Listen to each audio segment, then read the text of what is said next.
أعوذ بالله من الشيطان الرجيم بسم الله الرحمن الرحيم وإني أعيذها بك وذريتها من الشيطان الرجيم ربي أعوذ بك من همزات الشياطين وأعوذ بك رب أن يحضرون ربي اشرح لي صدري ويسر لي أمري واحلل عقدة من لساني يفقهوا قولي واجعل كلامي راشدا ومرشدا وفكرتي نوير وقلبي أرشدا mbokk yi ni bàyyi xel fu mën a nekk ci àdduna bi moo xam ñu nekk ci réew mi wala ñu nekk bitim réew tey bàyyi xel seen bu am solo bi muy le grand secret wolof ñu ngi leen di wax di asalaamaaleykum wa rahmatullah mbokk yi dikkaat nañ ak yéen ci secret yu am solo yi nit indil tey ñu fas yéene ànd ak yéen ci benn secret bu yéeme ci wàllu nopp waaye di secret nopp boo xam ne dañ kaa tëggaale jalaal te ñëpp xam na ne jalaal moom lépp loo ko dugal rek moom tubaarikàlla bala ñu ciy gën a sori ñu lay wax yow mi soog a ñëw te dañuy topp boo abonné gul ci seen bi nga abonné te nga partage vidéo bi mu gën a yaatu yow mi nga xam ne da nga bëgg a def lu seet wala nga bëgg a def lu listixaar moo xam nga nekk ci réew mi wala nga nekk bitim réew foo man di nekk boo ñu contacter incha allah dina la defal seet wala listixaar gu leer nañ incha allah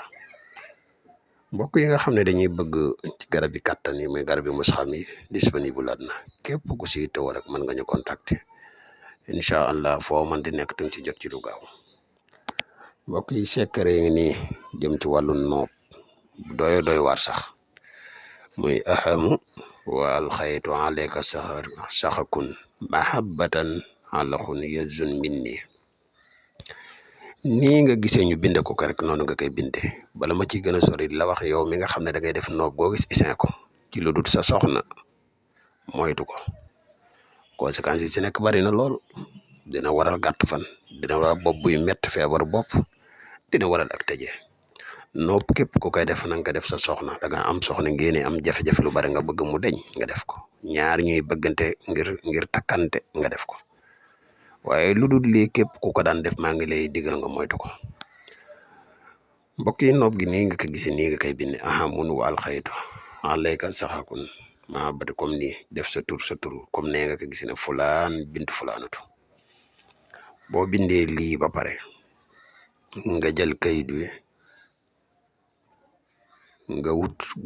guro gu weex nga xaar ko jël kayit wi dugal ci biir wut ñetti buum maanaam ñetti wëñ gu xonk wëñ gu ñuul wëñ gu weex nga lëmas ko ci lëmas bu weex bi bu jàllee gu xonk bu jàllee bu ñuul bi jël guro gi nga suul ko barab buy tooy lii de képp koo xam ne def nga ko tubaarikal na képp ko am yéene def ko sart bi leen la mooy nga abonné ci seen bi da nga julli ci yonent bi sallallahu alayhi wa sallam da nga partage vidéo bi ba lekk ñu di kàtt ak yéen ci yeneen i njëriñ wasalaamaaleykum wa rahmatullahi wa barakaatu.